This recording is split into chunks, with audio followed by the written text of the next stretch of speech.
الحمد للہ وحدہ والصلاة والسلام علی من لا نبی بعدہ اما بعد فاعوذ باللہ من الشیطان الرجیم بسم اللہ الرحمن الرحیم۔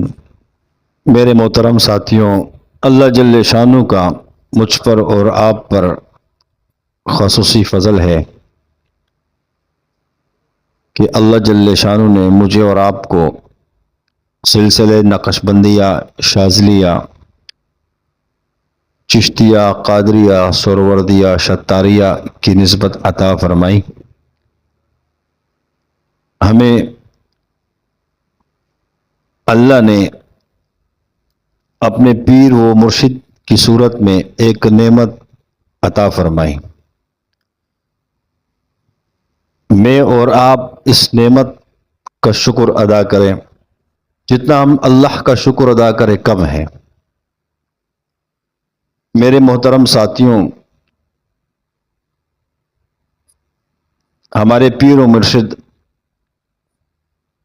سید نور زمان نقشبندی شاذلی دامت برکاتہم عالیہ، یہ ہم سب کے لیے ایک نعمت ہے۔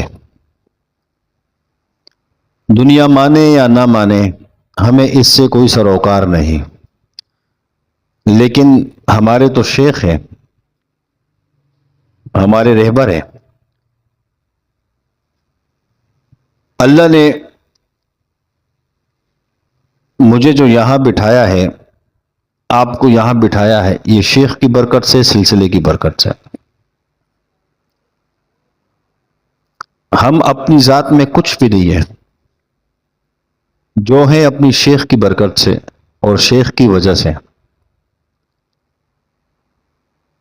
اس شیخ کی برکت سے ہم نے اللہ اللہ زبانوں پر شروع کیا۔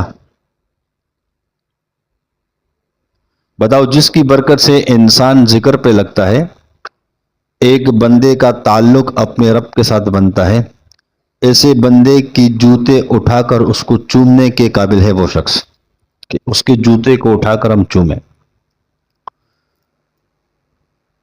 ہمارے شیوخ کے، ہمارے شیخ دامت برکاتہم عالیہ کے ہم سب پر بہت احسانات ہیں۔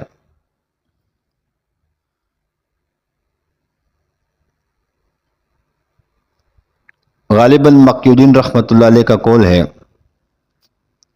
کہ دنیا کے جتنے بھی لوگ دین کی خدمت کرتے ہیں، یہ اللہ کی طرف بلاتے ہیں۔ اور امام شاذلی رحمۃ اللہ علیہ کے متعلق کیا لکھا ہے کہ یہ اللہ سے ملواتے ہیں۔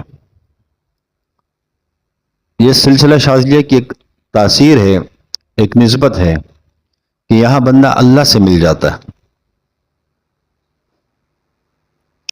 تو میرے محترم ساتھیوں، جس شیخ کی وجہ سے ہم اللہ کے قریب ہوتے ہیں، اللہ کی محبت دل میں آ جاتی ہے، بتاؤ شیخ کے جوتے اٹھا کر چومنے کے لائق ہے کہ نہیں؟ جو بندہ اپنے شیخ کا ادب احترام کرتا ہے، عاشق بنتا ہے، اللہ جل شانہ اس پر علوم کے دروازے یعنی چشمے جاری کر دیتا ہے۔ اپنے شیخ کے فیوزات سے اس کو اللہ نوازنا شروع کر دیتا ہے۔ آج میں اور آپ تبلیغ کا دیکھتے ہیں کہ پورے عالم کے اندر تبلیغ کی جماعتیں پھر رہی ہے، دن رات اللہ کی طرف بلاتے ہیں، دعوت دیتے ہیں۔ لیکن جس شخص سے حضرت شیخ مولانا الیاس صاحب رحمۃ اللہ علیہ سے اللہ نے یہ کام لیا، تو اس ہستی کا عالم کیا تھا کہ جس سے اللہ نے اتنا بڑا کام لیا، کہ جب اپنے شیخ کی گلی میں گزرتے ہیں مولانا الیاس صاحب رحمۃ اللہ علیہ، جوتے نکال کر ننگے پاؤں اپنے شیخ کی گلی میں گزرتے ہیں، اور فرماتے تھے کہ میری شیخ کی گلی ہے، مجھے جوتے کے پہن کر چلنے سے شرم آتی ہے، تو جوتے نکال کر وہ اپنے شیخ کی گلی سے گزرتے تھے۔ تو بتاؤ ایسے شخص سے اللہ کام لے گا کہ نہیں لے گا؟ آج ہم اور آپ کیسے ادب سے، محبت سے، عقیدت سے مولانا الیاس صاحب رحمۃ اللہ علیہ کا نام لیتا ہے؟ کیوں؟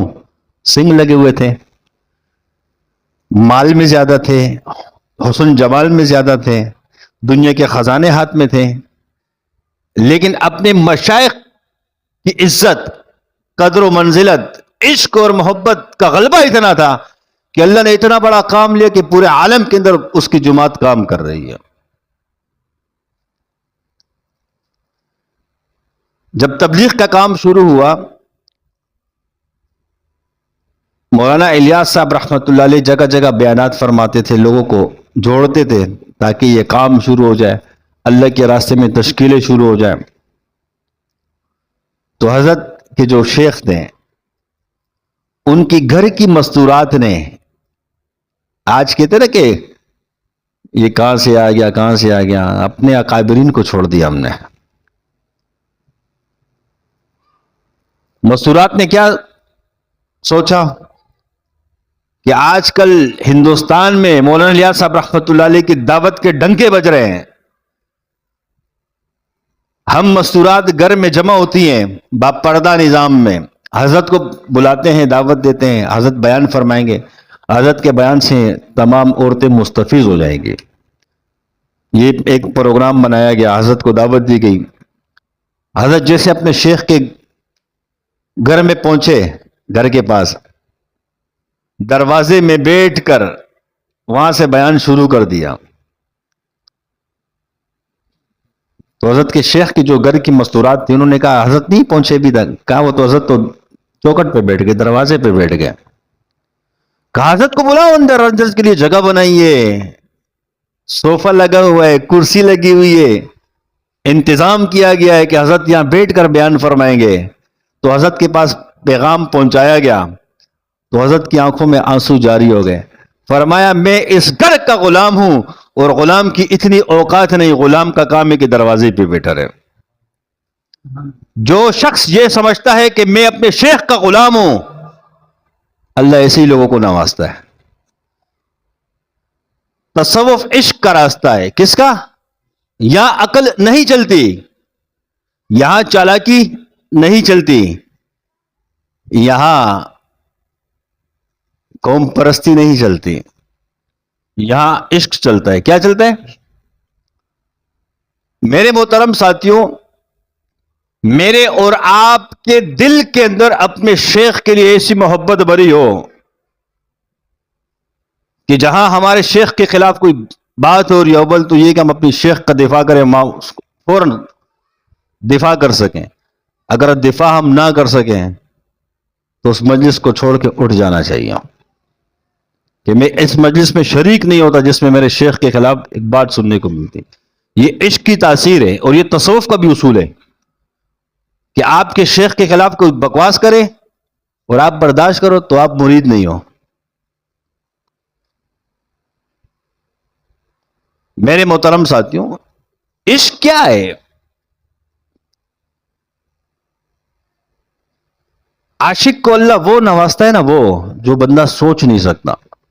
ایک شخص 50 سال مجاہدہ کرتے، ایک شخص صرف عشق رکھتا ہے، اس عشق کی تاثیر ایسی ہے کہ اس کو اللہ توجہ اتحادی سے معلومات فرما دیتا ہے۔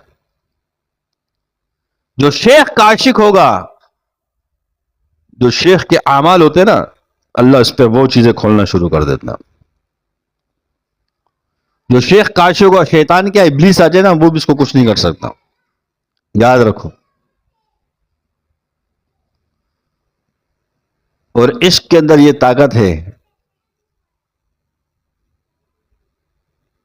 ایک بزرگ تھے، اس کے 2 مرید تھے، دنیا سے پردہ فرمانے سے پہلے جس مرید سے وہ محبت کرتا تھا، کہاں اب توجہ اتحادی اس کو دوں، یعنی جو اللہ نے سینے میں رکھا ہے سارا اس کو ٹرانسفر کروں، کیونکہ شیخ محبت اس سے کرتا تھا۔ ایک دن اللہ نے دل میں خیال ڈالا ان دونوں کو آزما تو صحیح، تو شیخ نے کہا یہ دیوار گرا دو۔ ایک شخص باغ اور زور لگانا شروع کر دیا، اور جس کو شیخ چاہتا تھا نا کہ اس کو میں ٹرانسفر کر دوں ساری چیزیں، تو وہ کھڑا ہو گیا، حضرت یہ کیسے گرے گی، یہ کیسی دیوار ہے؟ عاشق جو ہے نا، عاشق آرڈر کو فالو کرتا ہے، وہ یہ نہیں دیکھتا کہ یہ کام ہوتا ہے کہ نہیں ہوتا۔ بات آ رہی سمجھ میں؟ تو عشق ہی ہے۔ تو وہ دیوار پہ مارنا شروع کر دیا. وہ گرے نہ گرے وہ چھوڑو, شیخ کا آرڈر ہے, شیخ کا حکم ہے. تو یہاں سے دل میں اللہ نے بات ڈال دی کہ اس کو یہ ٹرانسفر کر ساری نسبت. وہ دیکھ وہ رہ گیا. اب اس کو شیخ نے بہت عمل کرائے ہوں گے. یہ حسن ظن ہے یا وجدان ہے, گمان ہے, تصور ہے, خیالات ہے کہ جس سے شیخ محبت کرتے ہیں. اس کو بہت سے اعمال بھی دیے ہوں گے نا کہ تو بیٹا یہ کر لے, یہ کر لے, یہ کر لے, خاص خاص اعمال کر لے.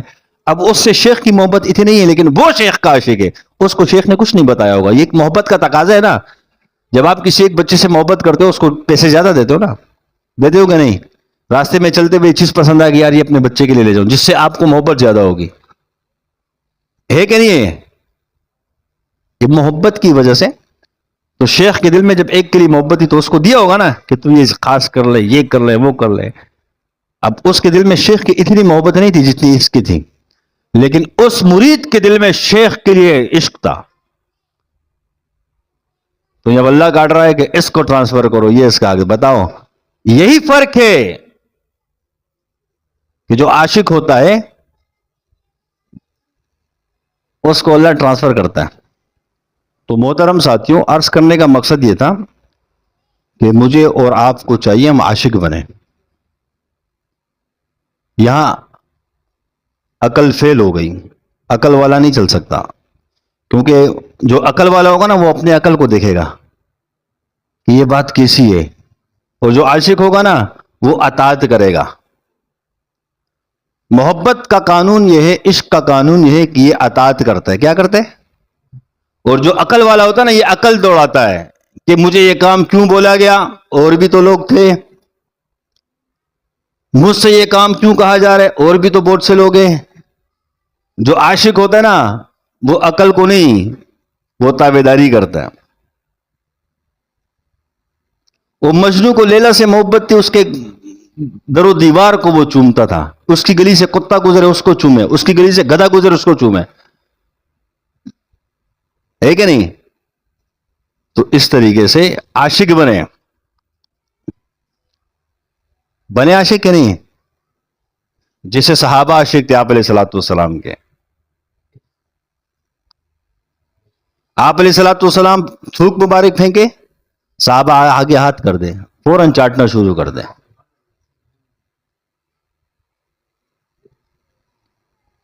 یہ عشق. آپ علیہ الصلوۃ والسلام جب پسینے آ جائیں تو صحابہ وہ عطر کی بوتلیں رکھتے تھے, بھر کے رکھتے تھے.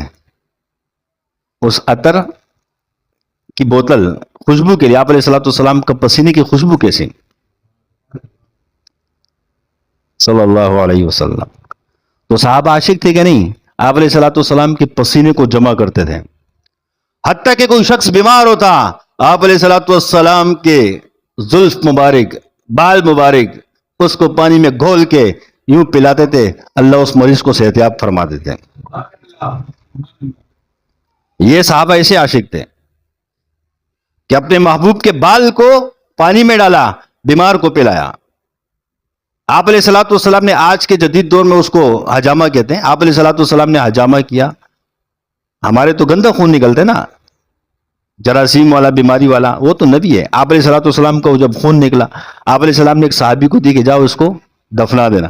وہ صحابی گیا, دیوار کے کونے میں دیکھا کہ پیچھے کوئی نہیں دیکھ رہا, وہ سارا پی لیا. عشق میں یہ میرے محبوب کا خون ہے. کس کا خون ہے؟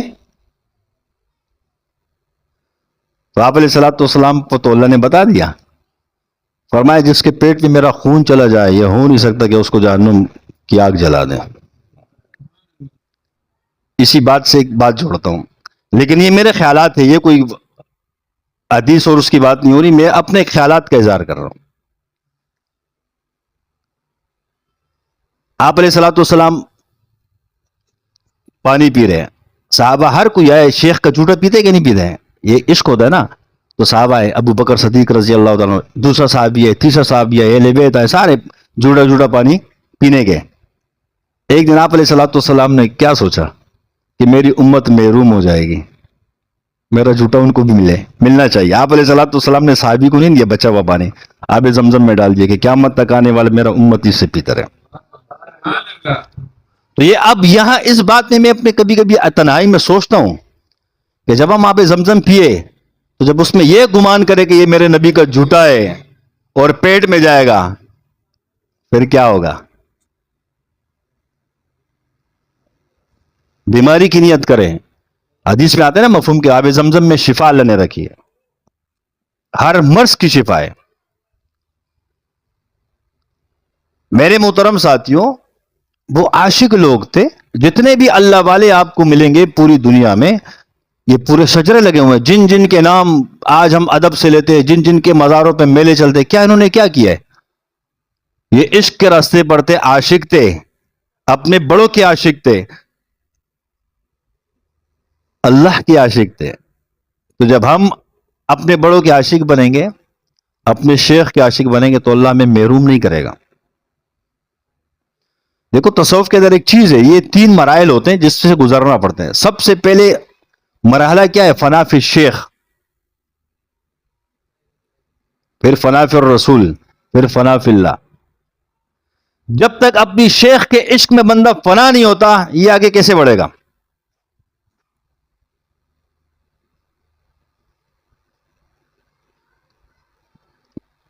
لہذا ہمارے ہر سلسلے والے کو چاہیے اپنے شیخ سے ایسی محبت، ایسی عقیدتوں کے فنا پہ چلا جائے وہ. تو جب ایسے اللہ نوازے گا، ایسے پورا توجہ اتحادی سے اللہ نوازے گا. اب یہ توجہ اتحادی کیا چیز ہے؟ ایک ہے توجہ الکائی، ایک ہے توجہ انعکاسی، ایک ہے توجہ اتحادی. توجہ انعکاسی اسے کہتے ہیں جب اللہ کی طرف سے جو فیض آ رہا ہوتا ہے شیخ پر آتا ہے تو شیخ سے منعکس ہو کے مرید پر جا رہا ہوتا ہے، اس کو کہتے ہیں توجہ انعکاسی. آٹومیٹک چل رہا ہوتا ہے، شیخ فلٹر مشین کا کام کرتا ہے. فیض میں دونوں چیزیں آتی ہیں، صحیح بھی آتی ہے غلط بھی آتی ہے. شیخ کیوں ہوتا ہے؟ وسیلہ ہے نا شیخ، یہاں فلٹر ہو رہا ہوتا ہے، صحیح چیز مرید کو چلی جاتی ہے. اس کو کہتے ہیں توجہ انعکاسی. ایک ہے توجہ الکائی. توجہ الکائی کیا ہے؟ مثال کے طور پہ ایک شیخ کے دل میں ایک بات آتی ہے، سامنے وہ بات مرید کے منہ سے نکل جاتی ہے. یعنی شیخ کے دل میں بات آتی ہے، وہاں مرید کے منہ سے بھی وہ بات نکل جاتی ہے. اس کو کہتے ہیں توجہ الکائی. یا مرید کے ذہن میں جو بات چل رہی ہوتی ہے وہاں شیخ کے منہ سے بات نکل جاتی ہے.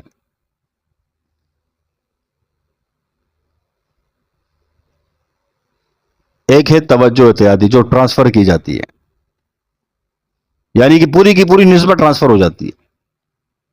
تو عاشق کو اللہ توجہ اتحادی سے نوازتے. عاشق کو یاد رکھو، جب تک اپنے بڑوں سے محبت نہیں ہوگی، عشق نہیں ہوگا، ہم ترقی نہیں کر سکتے، آگے نہیں چل سکتے. بات آ رہی سمجھ میں؟ کیونکہ یہ محبت کا راستہ ہے بھائی، عشق کا راستہ ہے. اور جب آپ پر وسوسے آئے اپنے شیخ کے خلاف تو یہ ایمان کی علامت بھی ہے. صحابہ آئے آپ علیہ الصلوۃ والسلام کے دربار میں حاضر ہوئے، فرمایا یا رسول اللہ صلی اللہ علیہ وسلم، آپ کے خلاف ایسے وسوسے آتے ہیں جن کو بیان کرنے سے ہم قاصر ہیں. آپ علیہ الصلوۃ والسلام نے فرمایا مفہوم اس طرح سے ہے کہ آپ کا ایمان کامل ہو گیا.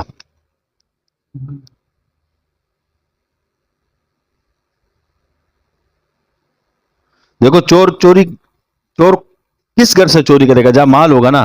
تو آپ کو جب شیخ کے خلاف وسوسے آئیں گے تو کیوں آ رہے ہیں؟ کہ شیخ سے آپ کو کچھ مل رہا ہے نا، ورنہ شیطان آپ کو وسوسے کیوں دے؟ جس کے خلاف وسوسے آئے نا، سمجھ جاؤ کہ اس کی وجہ سے اس کو فائدہ ہو رہا ہے. یاد رکھو یہ، کیونکہ وسوسے شیطان ڈالتا ہے نا، یہ اس صورت میں ڈالتا ہے کہ جہاں سے آپ کو فائدہ ہوتا ہے. چور جو چوری کرتے نا، جہاں مال ہوگا وہاں سے چوری کرتے. خالی گھر میں کوئی چور گھسے کبھی؟ اور یہ وسوسے آتے کن لوگوں کو؟ جو اخلاص والے ہوتے ہیں. ایک ہے اخلاص، ایک ہے عشق، دونوں کے مرتبے ہی ہیں. اخلاص والے پہ وسوسے آتے ہیں، جو عاشق ہوتا ہے نا اس پہ وسوسے نہیں آتے ہیں. اس کی عشق کی آگ کی تاثیر ایسی ہوتی ہے کہ شیطان وسوسہ ڈالتے ہے، اس کا وسوسہ ہی اس میں اڑ جاتا ہے، شیطان بھی راکھ ہو جاتا ہے۔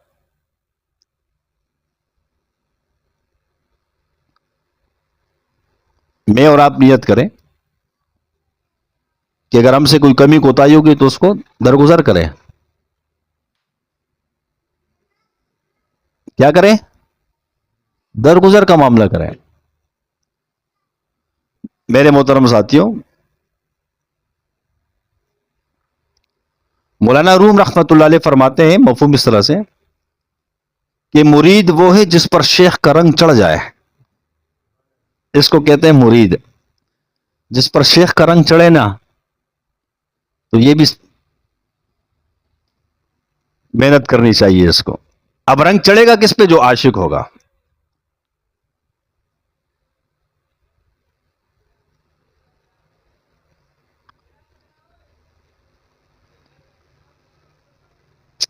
یہ ایک وسوسوں میں ہم نہیں آیا کریں، اخلاص سے اوپر جانے کی کوشش کریں عشق پر، تو جب کامیابی ہوگی۔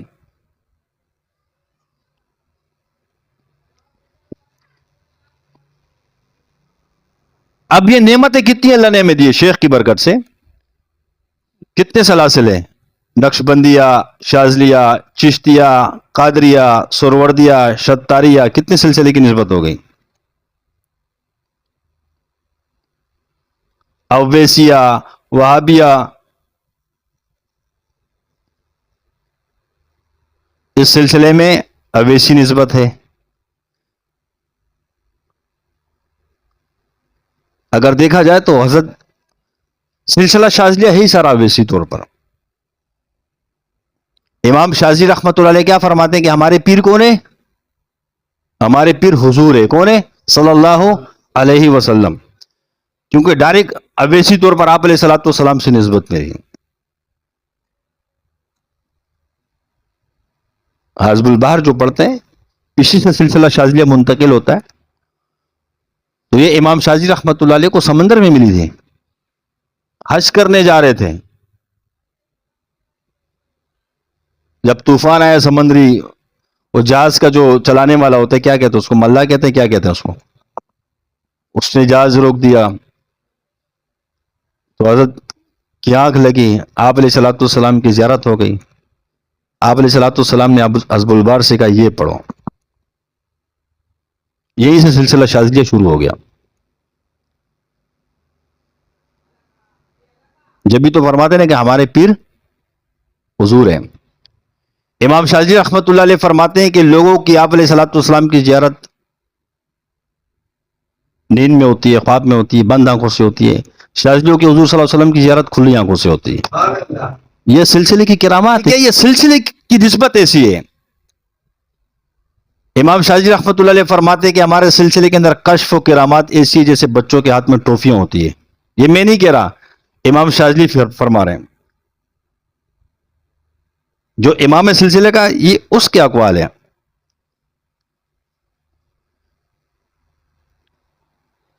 امام شاذلی رحمت اللہ علیہ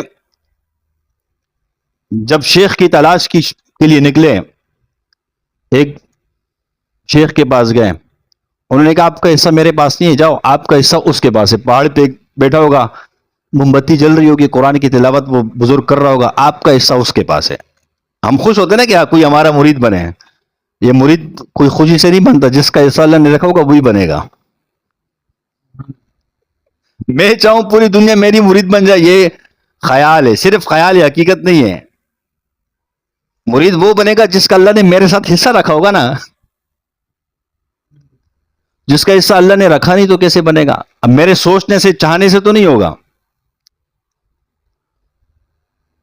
تو جو ٹاپ کے بزرگ ہوتے ہیں نا ان کو پتہ چل جاتا ہے کہ اس کا حصہ میرے پاس ہے کہ نہیں ہے۔ بعض بزرگوں کے آپ کو بورڈ سے احوال ملیں گے کہ بعض کو فرمائیں بیٹھ جا، تیرا حصہ میرے پاس ہے، تو نہیں بھٹک آگے پیچھے۔ تو اللہ ان کو بتا دیتا نا کہ آپ کا حصہ میرے پاس ہے۔ جیسے رشید احمد گنگوئی رحمۃ اللہ علیہ کو حاجی صاحب نے فرمایا تھا بیٹھ، تیرا حصہ میرے پاس ہے۔ اشرف علی تھانوی رحمۃ اللہ کے پاس جاتے تھے، فرماتے تھے مجھے بیعت کرو بیعت کرو، وہ نہیں کرتے تھے بیعت۔ شکایت لگائی حاجی صاحب کو، فرمایا میں حضرت تھانوی رحمۃ اللہ کو کہتا ہوں کہ مجھے اپنا مرید بناؤ، یہ نہیں بناتے ہیں۔ حضرت نے کہا تیرا حصہ میرے پاس ہے، بیٹھ جا۔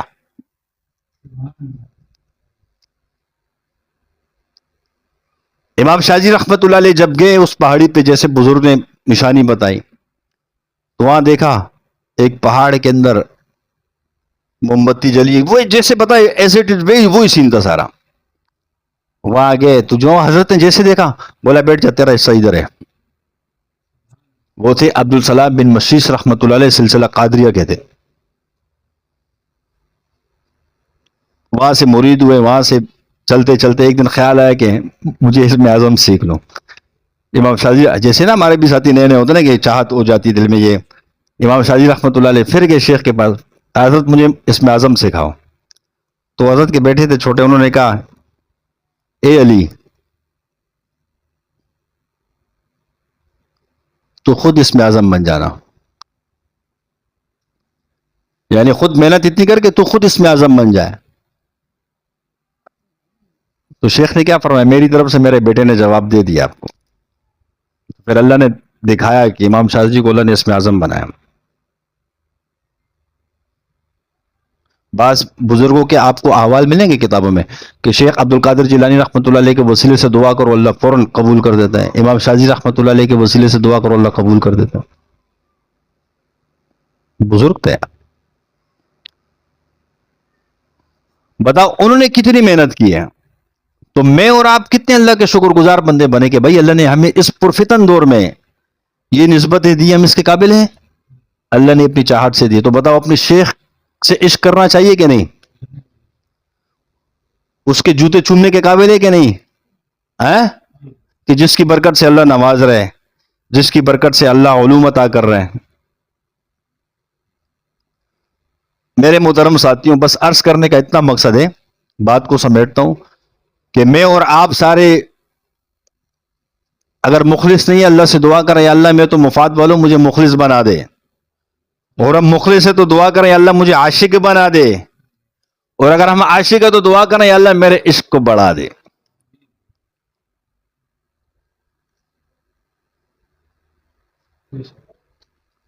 اشرف علی تھانوی رحمت اللہ علیہ فرماتے ہیں کہ جس نے کامل پیر کے ہاتھ پر بیعت کی، یہ کبھی زندیق ہو کے نہیں مرے گا، اللہ اس کو ایمان کے ساتھ دنیا سے اٹھائے گا۔ امید اللہ کی ذات سے ہے، تو یہ کتنی بڑی ایک نعمت ہے اللہ کی، اس سلسلے کی برکت سے۔ میرے محترم ساتھیوں، ہم میں اور آپ کو چاہیے جتنی اللہ نے مجھے اور آپ کو نعمتیں دی ہیں اس پر ہم اللہ کا اربوں خربوں بے شمار شکر ادا کریں، اور کرتے جائیں، اور شکر ہم ادا کر ہی نہیں سکتے۔ اگر ہم جو اللہ نے نعمتیں دی ہے اس پر ہم شکر ادا اللہ کا نہیں کریں گے تو ایسا نہ ہو کہ اللہ مجھ سے اور آپ سے ناراض ہو جائے۔ کیا خیال ہے؟ شکر ادا کریں گے نا، انشاءاللہ سلسلے میں عاشق بن کے رہیں گے۔ کیا بن کے رہیں گے؟ اگر کسی بھائی کے ساتھ ہمارا کوئی معاملہ ہو تو اللہ کی رضا کے لیے، کسی دنیا میں کسی فرد کے ساتھ ہمارا کوئی معاملہ ہو صرف اللہ کی رضا کے لیے، خانقاہ میں آنا ہو اللہ کی رضا کے لیے، کسی بیمار کی عیادت کرنی ہو اللہ کی رضا کے لیے، کسی کے ساتھ رشتہ داری دوستی نبھانی ہو اللہ کی رضا کے لیے، ذاتی کوئی مفاد نہیں ہو، ہر جگہ ہمارا اول بھی مقصود اللہ اور آخر بھی مقصود اللہ۔ نیت کرتے نا اس کی انشاءاللہ؟